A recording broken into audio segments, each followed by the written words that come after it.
Mais uma vez, bom dia, irmãos, graça e paz do Senhor, amém.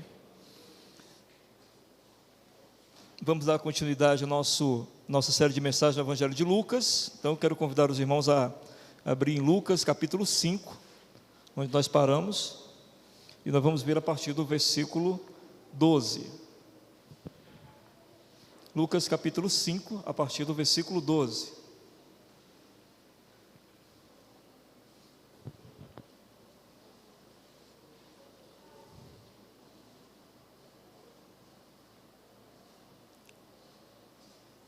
Evangelho de Lucas, capítulo 5, a partir do versículo 12, diz assim a palavra do Senhor. Aconteceu que, estando ele numa das cidades, veio à sua presença um homem coberto de lepra. Ao ver a Jesus, prostrando-se com o rosto em terra, suplicou-lhe: Senhor, se quiseres, podes purificar-me. E ele, estendendo a mão, tocou-lhe, dizendo: Quero, fica limpo. E no mesmo instante lhe desapareceu a lepra. Ordenou-lhe Jesus que a ninguém o dissesse, mas vai, disse, mostra-te ao sacerdote e oferece pela tua purificação o sacrifício que Moisés determinou para servir de testemunho ao povo. Porém, o que se dizia a seu respeito cada vez mais se divulgava, e grandes multidões afluíam para o ouvirem e serem curadas de suas enfermidades. Ele, porém, se retirava para lugares solitários e orava. Amém? Vamos orar, meus irmãos. Senhor Deus e Pai Todo-Poderoso, bendito seja o Teu nome por esta gloriosa manhã que o Senhor está nos concedendo, de estarmos aqui neste lugar de adoração, Te bendizendo, meditando em Tua palavra, Te adorando. Senhor, como é bom pertencermos a Ti. Queremos, no entanto, nesta manhã, pedir que o Senhor, por Tua graça, nos dê o entendimento de Tua palavra. Nos faça, ó Pai, podermos sair daqui hoje, tocados por ela, pelo poder do Teu Espírito.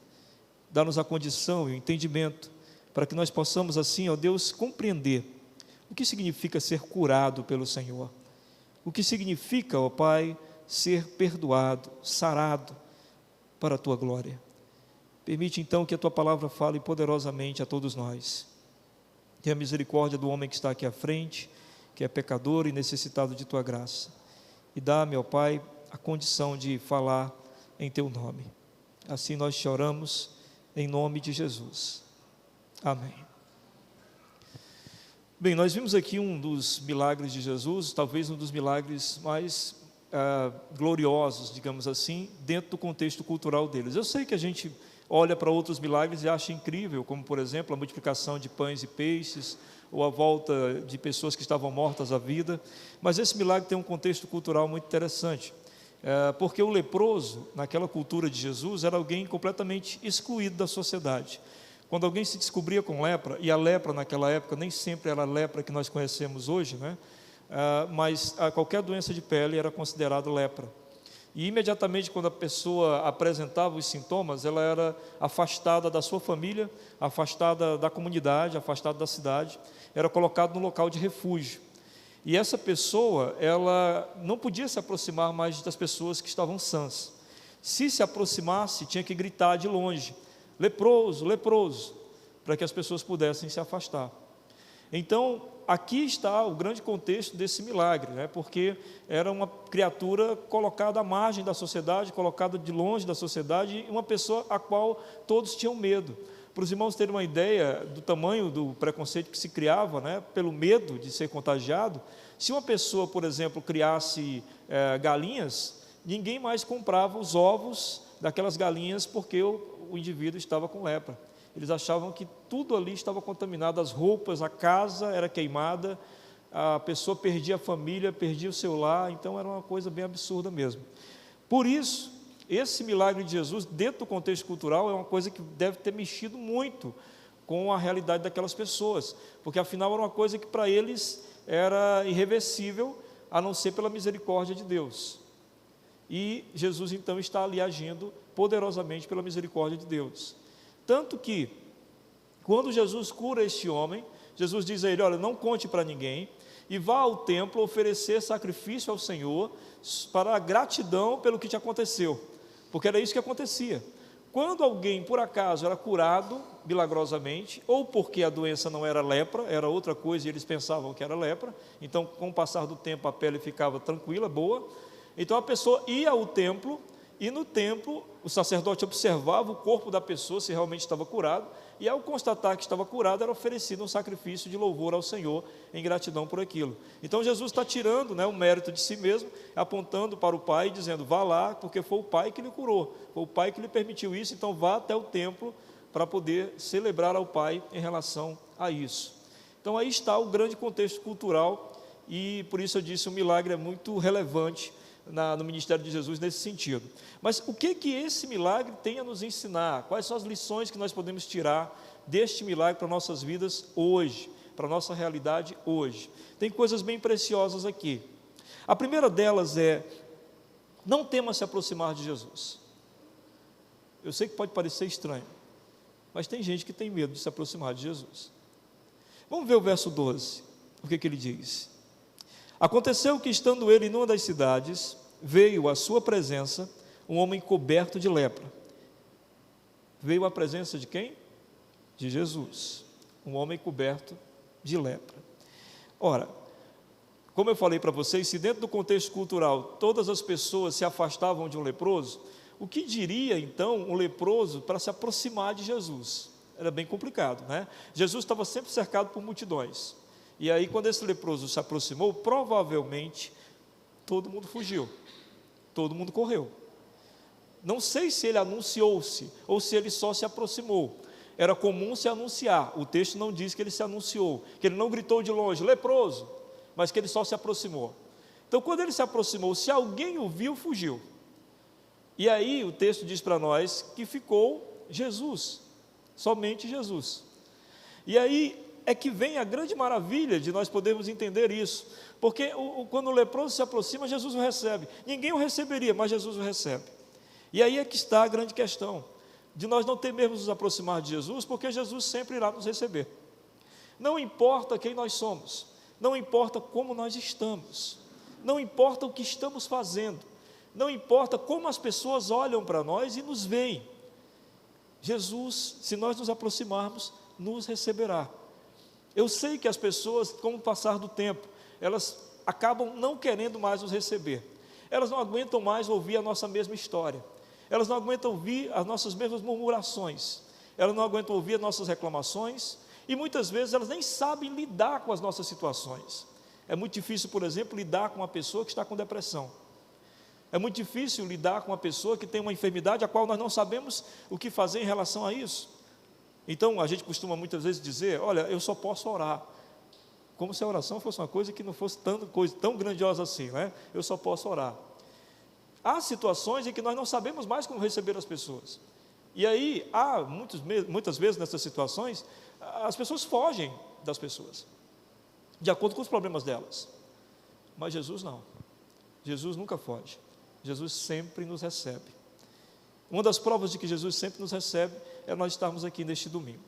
Todos nós sabemos que durante a semana, se for avaliada cada situação da nossa vida, cada atitude que nós tivemos, cada comportamento nosso, se esses momentos de nossas vidas fossem avaliados para que nós pudéssemos ser recebidos pelo Senhor, é bem possível que nós não tivéssemos a mínima condição de estarmos aqui. Quem pensar que deve se preparar para ser recebido pelo Senhor, tem muita gente que pensa isso, não é? A gente convida a pessoa para caminhar com Jesus, ela diz o quê? Não, eu tenho muita coisa para resolver ainda. Quando eu resolver algumas coisas na minha vida, aí eu vou para Jesus. O problema é que ninguém vai resolver a sua vida por si só. Nenhum de nós tem condições de purificar a vida, de limpar a vida, de ter a pureza que Deus exige que nós tenhamos por nós mesmos. Nenhum de nós. Então existe esse medo de se aproximar de Jesus por algumas coisas que a gente acaba criando na cabeça da gente. Uma delas é essa ideia de que nós não temos condições de nos achegar a Deus pelo que nós somos. Você não sabe quem eu sou, você não sabe o que eu fiz. Se você soubesse o que eu fiz, e se você soubesse quem eu sou, você nem me convidaria para estar diante de Jesus. Essa é uma das maiores artimanhas de Satanás. O diabo gosta de tentar nos acusar, ele é o acusador. Então ele nos acusa constantemente dos nossos pecados, ele nos acusa constantemente das nossas falhas, para que nós possamos cada dia mais nos sentir mal diante de Deus. Por que as pessoas se afastam da igreja? Porque elas começam a se sentir mal diante dos seus pecados. E por que quando elas estão em pecado, elas não se aproximam de Jesus para pedir ajuda, como o leproso pediu para ser purificado da sua doença? Se o pecado, segundo a Bíblia, é uma doença, por que quando nós nos sentimos doentes, ou seja, quando nós nos sentimos em pecado, não nos aproximamos de Jesus e pedimos que Ele nos cure?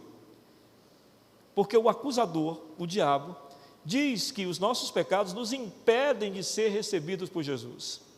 Vocês já pararam para pensar, se aquele leproso tivesse pensado, eu não posso ir até Jesus, porque eu tenho lepra, e a lepra é contagiosa, e eu não posso me aproximar de um homem tão bom, como andam dizendo por aí, de um homem tão maravilhoso, e contagiá-lo com lepra.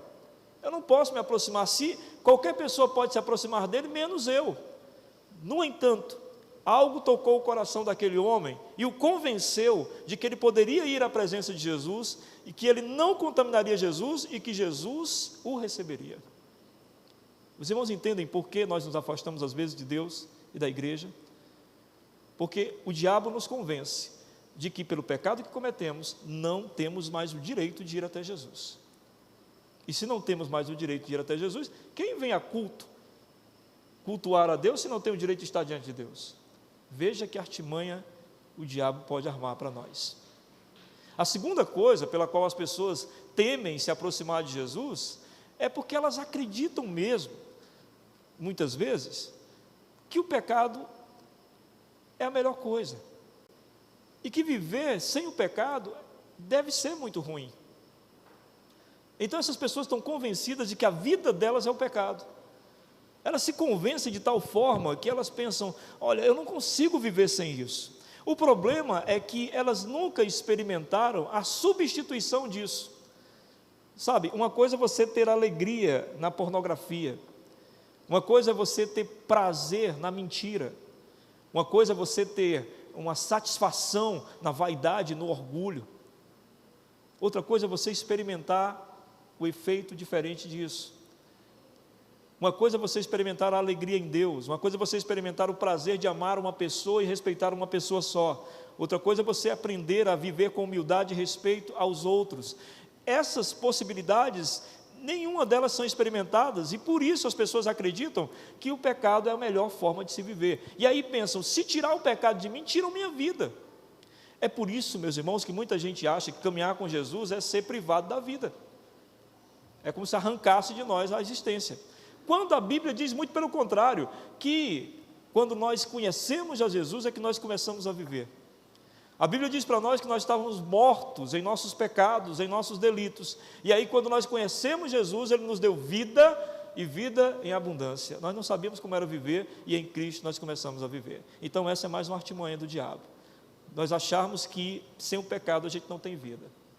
A terceira artimanha do diabo, para nos dar esse temor de nos chegarmos até Deus, de nos chegarmos até Jesus, é que poucas vezes a gente pensa na eternidade com cuidado, com critério e com mais tempo de reflexão. A gente pensa na eternidade muito rápido. O Jonathan Edwards, que é um teólogo do século XVI, ele dizia: Deus, coloca diante dos meus olhos a eternidade, para que todo o tempo eu lembre que existe a eternidade. Sabe, porque a eternidade passa diante da nossa reflexão muito rápido, como um estalo de dedos. Então o que acontece? Um momento você pensa, o que vai acontecer depois que eu morrer? Como eu vou me encontrar com o Senhor? Você pensa isso por um momento, depois você sai para se divertir e esquece. Não é assim? Depois você vai ver um filme e esquece. Depois você vai se encontrar com os amigos e esquece. Então passa muito rápido pela mente da gente a reflexão sobre a eternidade. Então, como passa muito rápido sobre a nossa mente a reflexão sobre a eternidade, então a gente não se incomoda em ter um encontro contínuo com Jesus. A gente não quer se preocupar com isso, e por isso a gente se esquece de ir até a presença de Jesus. São artimanhas do diabo. Eu quero dizer para os irmãos que, por mais que você se ache impossibilitado de estar na presença de Jesus, saiba que não é com você essa questão, é com Ele. Ele tomou uma decisão. Ele tomou a decisão de vir a esse mundo e se encontrar com pecadores. Você é pecador? Então Ele veio se encontrar com você. Veja o que o apóstolo Paulo diz em 1 Timóteo 1,15. 1 Timóteo 1,15, o apóstolo Paulo diz o seguinte, deixa o irmão colocar ali para nós. 1 Timóteo 1,15. Veja o que o apóstolo Paulo fala. Vocês conhecem o apóstolo Paulo, a Bíblia de vocês no Novo Testamento, 60% do Novo Testamento foi escrito por ele. Um homem escolhido por Deus, chamado por Deus, alguém que não casou, não teve família, entregou-se plenamente ao Evangelho, à propagação do Evangelho. Se você for comparar qualquer crente com o apóstolo Paulo, você morre de vergonha. Não é verdade? É aquele tipo de crente que arrasa com você, que você pensa assim, eu não sou nada. Mas veja o que esse homem diz. Esta afirmação é fiel e digna de toda aceitação. Cristo Jesus veio ao mundo para salvar os pecadores, dos quais, diz o apóstolo Paulo, eu sou o pior. Aí a gente lê isso aí e diz, Paulo, se tu é o pior, cara, o que sobra para mim? O que sobra para nós, meu irmão, se tu é o pior? Nós estamos perdidos, nós estamos arrasados com isso, Paulo. E por que Paulo diz que ele é o pior? Ele diz que ele é o pior porque ele se conhece, e só conhece dos seus pecados quem se conhece. Eu não posso falar do seu pecado, meu irmão, não lhe conheço. O que eu conheço são as suas atitudes externas. Eu não conheço sua mente, eu não sei o que você pensa, eu não sei as suas motivações de vir a um culto, eu não sei, mas eu sei das minhas, e então eu me sinto miserável por aquilo que eu conheço de mim. Veja Romanos capítulo 7, do verso 21 em diante, ainda Paulo falando, Romanos 7, do 21 em diante. Assim, encontro esta lei que atua em mim, quando quero fazer o bem, o mal está junto a mim. Isso acontece com você? Verso 22, pois no íntimo do meu ser, eu tenho prazer na lei de Deus. Presta atenção nesse verso 22, as pessoas vêm ouvir a palavra de Deus e acham maravilhosa, rapaz, isso é bonito, é certo, isso é muito certo, é verdade, isso é bom, bater na face, oferecer a outra, isso é muito bonito, é isso que ele está dizendo, ó. No íntimo, volta lá, André, tenha calma, no íntimo, meu ser tem prazer na lei de Deus. Agora sim, verso 23, mas vejo outra lei atuando nos membros do meu corpo, guerreando contra a lei da minha mente, tornando-me prisioneiro da lei do pecado que atua em meus membros. Meu corpo, ele está acostumado a pecar. Olha como miserável nós somos. Nosso corpo está acostumado a pecar. Tipo quando você sai aqui da igreja e você não precisa ficar pensando, eu tenho que entrar nessa rua, tenho que entrar naquela outra, para essa outra, para chegar em casa. Você não precisa ficar pensando, né? Você vai pensando outras coisas e chega em casa. Seu corpo está acostumado, o nosso corpo está acostumado ao pecado, e aí Paulo se desespera. Verso 24, miserável homem que sou. Já pensou isso? Já meditou sobre miserável homens e mulheres que somos? Porque tem um corpo acostumado a pecar, porque eu tenho uma mente que é dividida, que sabe que a lei de Deus é boa, mas no entanto faz coisas ruins. Quão miserável eu sou. E aí ele diz o seguinte, miserável homem que sou, quem me livrará do corpo sujeito a esta morte? Porque a Bíblia diz o quê? O pecado gera a morte, nós estávamos mortos, aliás, em nossos pecados. E aí ele desespera-se na carta aos Romanos e diz, quem é que vai nos livrar do corpo dessa morte? E aí vem o verso 25, graças a Deus, por Jesus Cristo, nosso Senhor. Amém? Percebem? Com a descoberta do pecado, a quem nós devemos nos apresentar? A Jesus. Não deixe o diabo lhe enganar, dizendo que você não deve ir a Jesus, porque você não merece isso. Nenhum de nós merece. Todos somos imundos em nossos pecados. Veja o que diz João, capítulo 6, verso 37. João 6, 37. Todo o que o Pai me der, virá a mim. E quem vier a mim, o que é que Jesus diz? Eu jamais rejeitarei. Amém? O que é que Jesus está dizendo? Que quem traz as pessoas diante dele é o Pai. É o Senhor, Deus e Pai, que nos leva até diante de Jesus. E quando nós estamos diante de Jesus, Jesus nos recebe. Não rejeitarei nenhum. Ele diz, jamais rejeitarei. Não tema, está na presença de Jesus por causa de seus pecados, porque é na presença de Jesus que os seus pecados serão curados e perdoados, assim como o leproso foi. Uma segunda coisa que nós aprendemos no texto é que quem se aproxima de Jesus reconhece imediatamente o poder de Jesus. Você sabe que você está próximo, se aproximou de Jesus, quando você reconhece o poder dele. Veja só o que o leproso fez aí no versículo 12 ainda. Aconteceu que, estando ele numa das cidades, estando ele, Jesus, veio à sua presença um homem coberto de lepra. Ao ver Jesus, o que ele fez? Prostrando-se com o rosto em terra.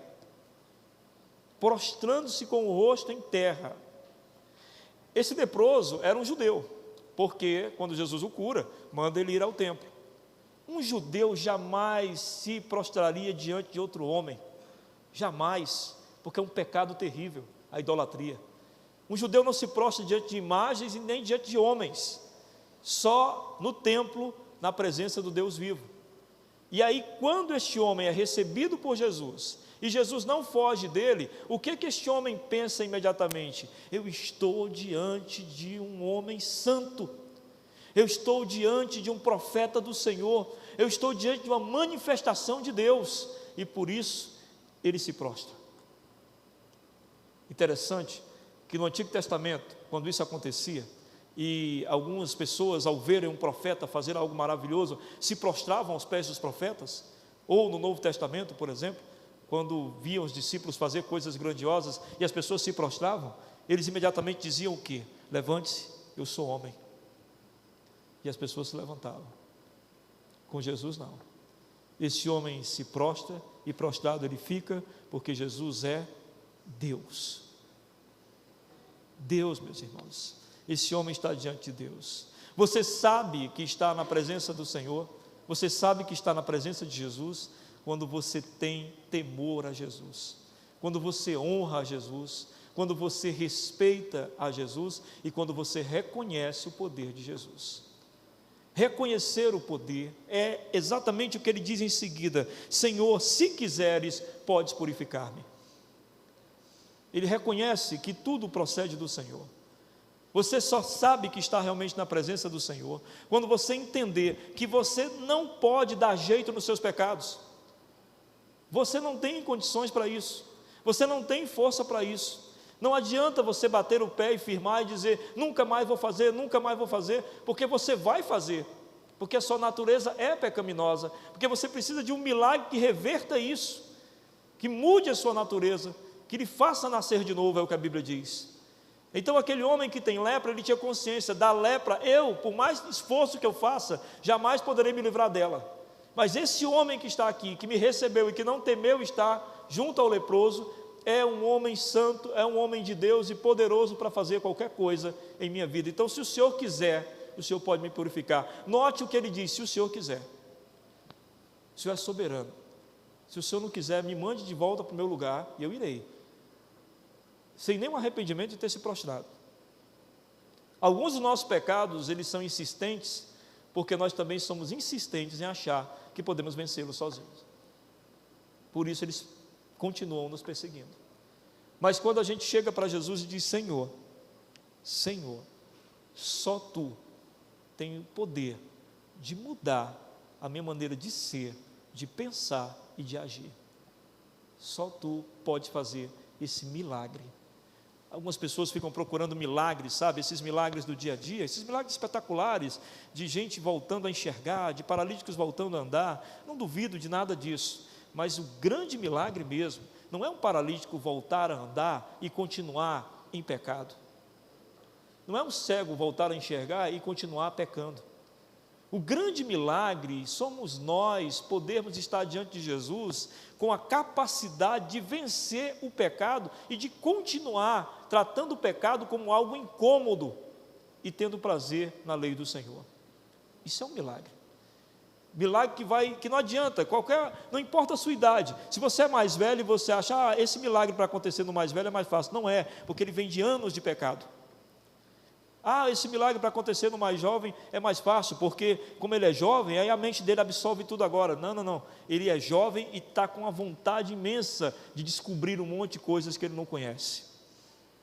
É milagre tanto para os mais novos, como para os mais velhos, como para os maduros, como os crentes de berço, que cresceram no Evangelho, como para os crentes velhos. Não adianta, a idade não muda, o milagre é o mesmo. Só o Senhor pode mudar a nossa forma de pensar, de agir e de ser. Sabe, muita gente, meus irmãos, podem mudar externamente, moralmente falando, o seu comportamento, para agradar os outros. Não bebe, não fuma, não vai a festas, não diz palavrão. É uma conduta moral, e as pessoas gostam. Mas o problema é que a enfermidade que nós precisamos ser curados não é uma enfermidade externa, é interna. A nossa alma é manchada pelo pecado. O mesmo que não bebe, não fuma, não diz palavrão, é o mesmo que tem pensamentos terríveis, lascivos, promíscuos. É o mesmo que é adúltero na mente, é a mesma que é um poço de vaidade, orgulho, prepotência e gosta de humilhar as outras amigas. Os pecados estão lá, e nós não seremos julgados por nossas atitudes externas, mas por aquilo que está em nós, as motivações do nosso coração. Os irmãos querem entender o tamanho da proporção que é isso dentro de nós? Gálatas 5, verso 19 em diante. Ora, as obras da carne, aquilo que a gente faz, que a obra do Espírito é o que Deus faz em nós, amém? A obra da carne é o que nós fazemos. As obras da carne são manifestas: imoralidade sexual, impureza e libertinagem, pode passar, idolatria, feitiçaria, ódio, discórdia, ciúmes, ira, egoísmo, dissensões, facções, inveja, embriaguez, orgias e coisas semelhantes. Eu os advirto, como antes já os adverti, que os que praticam essas coisas não herdarão o reino de Deus. Volta lá, por favor, no 19, André. A gente pensa assim, você vê essa lista, né? Quem de nós está fora dessa lista? Impossível. Impossível.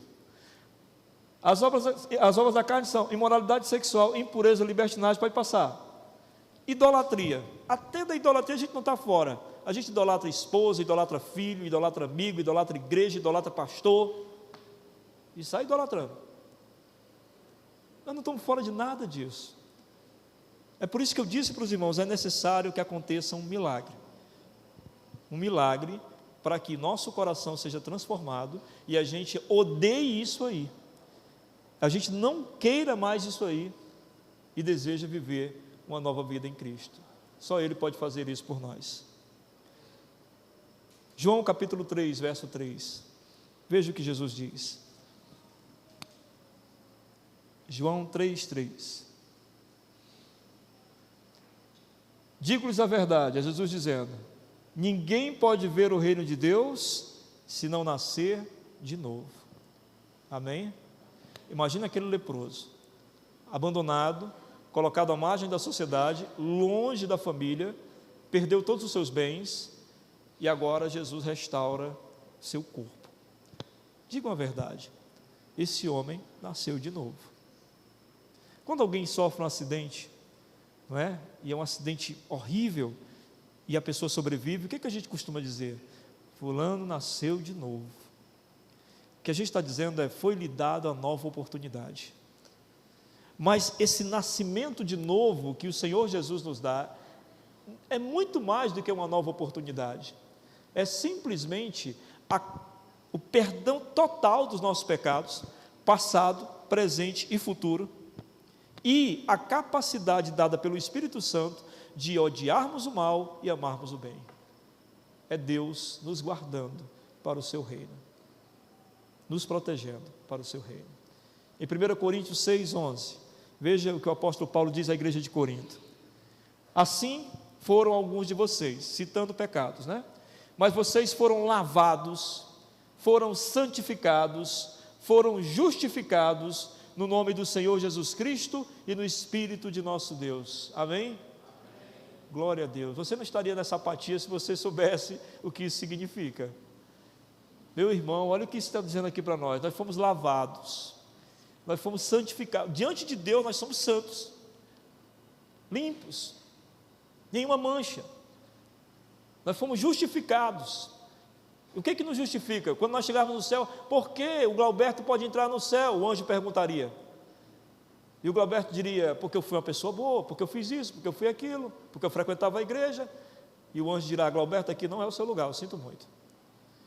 Mas se o Glauberto disser, eu estou aqui porque Cristo pagou o preço por mim, porque eu era um pecador miserável, porque eu não tinha a mínima condição de acertar, mas Cristo pagou o preço por mim, derramou seu Espírito sobre minha vida e me deu a condição de odiar o pecado e amar a Deus.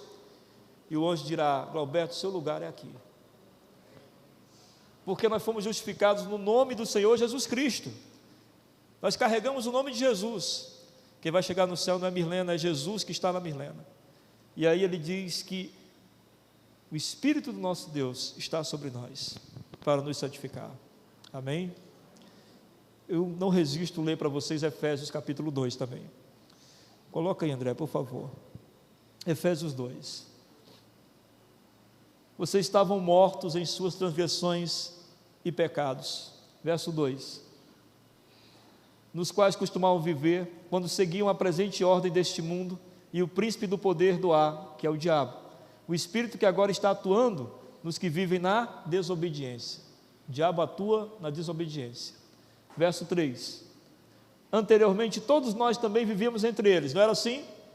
Todos desobedientes, todos fazendo a vontade do diabo, satisfazendo a vontade da nossa carne, seguindo os seus desejos e pensamentos, como os outros. Verso 4. Éramos por natureza o quê? Merecedores da ira de Deus. Deus está virado com a gente. Por que o pecado existe? Porque nós pecamos. Então Deus está virado. Mas veja o que diz o verso 4, perdão. Todavia, Deus que é rico em misericórdia, amém? Pelo grande amor com que nos amou, e aí para um pouquinho aí. Quando o leproso se aproxima de Jesus, e ele diz, Senhor, se tu quiseres, podes purificar-me. O que Jesus diz no verso 13? Quero. Por quê? Porque Jesus é misericordioso, porque Deus é misericordioso, porque Deus não nos quer doentes, principalmente do pecado. Todavia Deus que é rico em misericórdia, pelo grande amor com que nos amou, verso 5, deu-nos vida. Estávamos mortos, amém?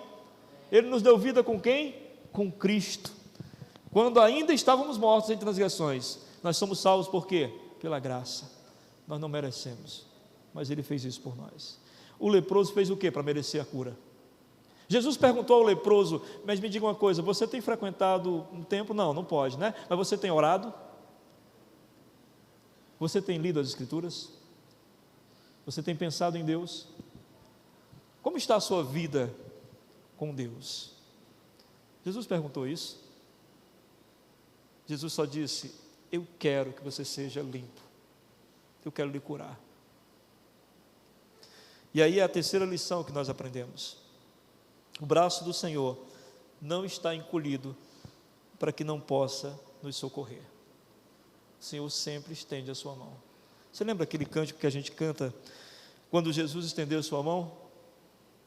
Quando Jesus estendeu a sua mão, quando estendeu sua mão para mim, eu era pobre, perdido, sem Deus, sem Jesus, quando estendeu a sua mão para mim.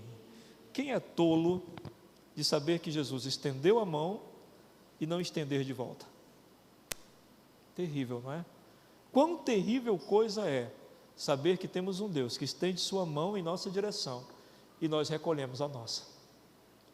Que salvação poderá haver para aqueles que recolhem suas mãos, quando o Senhor estende a dele? O Senhor estendeu sua mão quando criou o mundo. O Senhor mantém o mundo com suas mãos estendidas sobre ele. O mundo, por mais ruim que seja, tem a bênção de Deus sobre ele. E o Senhor estendeu sua mão na cruz do Calvário, para que nós pudéssemos ser salvos. quão miserável é aquele que não compreende a mão estendida do Senhor. Meus irmãos, o Senhor veio de longe, da eternidade, para habitar entre nós e nos salvar. Quando alguém vem de longe para nos ver, eu não sei vocês, mas quando alguém vem de longe para me ver, eu fico muito constrangido. Uma pessoa que tenha viajado de muito longe para lhe ver, é um constrangimento muito grande. Eu lembro de um amigo nosso, americano, que veio dos Estados Unidos para nos visitar, para almoçar um feijãozinho aqui comigo aqui em casa. Eu digo, meu Deus, esse cara vem dos Estados Unidos aqui para me ver. É muito constrangedor. Você fica sem saber como agradar aquela pessoa, né? Tamanho constrangimento. Pois bem, a Bíblia diz que Jesus veio para os pecadores. Ele veio para nós. Como nós recebemos essa visita, meus irmãos? Como nós tratamos essa visita? Que a Bíblia diz, e eu fico tremendamente constrangido, a Bíblia diz que ele se esvaziou. Ele era Deus, mas não quis levar em conta o fato de ser Deus. É muito interessante isso, porque algumas pessoas levam em conta qualquer mérito que elas têm. Qualquer mérito. Pode ser o menor que for, mas é o líder, aí ele já se acha, porque é o líder. Ele não quer perder esse mérito. Ele quer o mérito de líder. Ele é o chefe, ele não quer perder o mérito de chefe. Muitas pessoas são assim, não é? Elas não querem de jeito nenhum abrir mão de um mérito. E aí Jesus vai e abre mão da grandeza de ser Deus, e habita entre nós, e sente fome, e sente frio, porque nenhuma vez Jesus atuou em sua própria causa. Ele só abençoava os outros e nunca a si mesmo, para não se valer de ser Deus. Aí ele vem a nós e faz isso, e isso é um constrangimento tremendo, mas também é uma prova de que o braço do Senhor está estendido para nós, e que nós somos tolos em recolher o nosso. Portanto, meu irmão, quando você pecar, lembre que nós lemos aqui no culto hoje, 1 João capítulo 1, verso 9, se confessarmos os nossos pecados, Ele é fiel e justo, para nos perdoar e nos purificar de toda injustiça. Ou seja, se pecarmos e confessarmos nossos pecados, nós precisamos lembrar que a mão do Senhor está estendida sempre, sempre é uma mão estendida em direção a nós. Eu amo esse cântico que nós cantamos agora há pouco, porque ele diz isso, eu era pobre, porque a grande riqueza não é o dinheiro, é Cristo. Nós somos muito ricos, porque temos Jesus Cristo. E por último, Jesus não é um curandeiro, Ele é o Salvador. Veja o que diz os versos 14 em diante. Ordenou-lhe Jesus que a ninguém o dissesse, mas vai e disse, mostra-te ao sacerdote e oferece pela tua purificação o sacrifício que Moisés determinou para servir de testemunho ao povo. Porém, o que se dizia a seu respeito cada vez mais se divulgava, e grandes multidões afluíam para ouvirem e serem curadas de suas enfermidades. Ele, porém, se retirava para lugares solitários e orava. Jesus, então, quando cura, pede para que o rapaz vá ao templo e lá reconheça que a cura veio do Senhor, e depois ele pede que ele não conte isso para ninguém. E mais, diz o texto no verso 15 que aí começou a ser divulgado que Jesus estava curando as pessoas. Em Marcos, que tem a mesma relato do milagre, tem um detalhe a mais. Em Marcos diz que foi o leproso que saiu contando para todo mundo. Inclusive em Marcos dá mais um detalhe, ele contou em Decápolis, ou seja, 10 cidades. O homem virou missionário. Porque é outra coisa legal, né? Quando você é tocado por Jesus, se você fica calado, é porque você não foi tocado por Jesus. Quem foi tocado por Jesus, fala de Jesus. Amém? Então, o que Jesus está dizendo aqui é que Ele não é um curandeiro. E eu sei que hoje na nossa cultura, Jesus é colocado de várias formas, menos como Salvador. É impressionante. Jesus é aquele que traz emprego, é aquele que faz casamento. Jesus é o parceiro na sociedade. Jesus é cabo eleitoral. Jesus é uma série de coisas, menos o Salvador. E eu digo para os irmãos que para Jesus o maior interesse dele é ser o nosso Salvador, porque todas as outras coisas podem ser feitas sem Jesus, todas. A ciência, por exemplo, se desenvolveu muito, há muitas curas que são realizadas cientificamente, Deus deu sabedoria aos homens para isso, mas há uma cura que só Jesus pode realizar, é a cura da alma. Essa não tem ciência que dê jeito. Você pode ir ao psicanalista, e eu respeito muito os psicanalistas, porque há problemas realmente na mente, Mas não tente resolver um problema da alma num psicanalista, porque há problemas na alma. Nós somos pecadores. E o psicanalista nunca vai dizer para você: olha, vá para casa que você é um pecador. Seu problema é que você ama o mal, você ama o pecado, você tem prazer no pecado. Esse é o seu problema. Ele nunca vai dizer isso. Ele vai colocar sempre as circunstâncias ao seu redor, sempre as dificuldades que você enfrentou na infância, isso e aquilo, e vai lhe proteger o máximo possível. O psicanalista pode lhe ajudar no problema de mente mesmo, mas no problema de conduta moral, só Cristo pode lhe salvar. Então Jesus não é um curandeiro, Ele é o nosso Salvador. Então, meus irmãos, não esqueçam, não tema se aproximar de Jesus, não fique inibido, Ele quer lhe receber. E quem se aproxima de Jesus tem que reconhecer: é nele que está o poder para me salvar e me curar e me sustentar na caminhada. O braço dele nunca se encolhe, está estendido em nossa direção enquanto houver vida. E você não sabe quanto tempo lhe resta de vida. Estenda a sua mão enquanto é tempo, porque Jesus não é um curandeiro, Ele é o Salvador. Amém? Vamos orar? Fala com o Senhor sobre o que você ouviu nesse instante.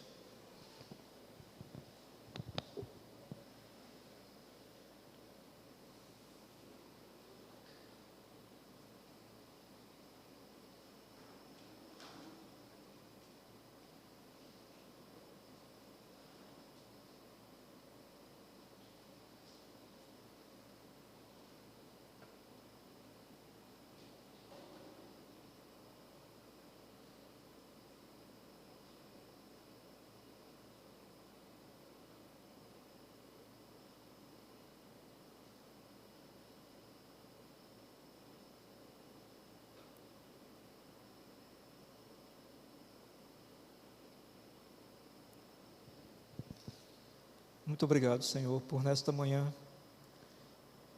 ter tocado nossos corações pela Tua palavra e ter nos convencido pelo Teu Espírito de que é maravilhoso buscar a Tua presença e que não devemos temer nos achegar a Ti para receber do Senhor o poder e a cura para as nossas almas. Muito obrigado, Senhor Jesus. Nós queremos Te louvar por toda a nossa vida e jamais nos esquecer desse Teu tão maravilhoso cuidado. Louvado seja Teu nome. Amém. Nós vamos celebrar a ceia do Senhor, meus irmãos. A ceia do Senhor é um memorial, uma lembrança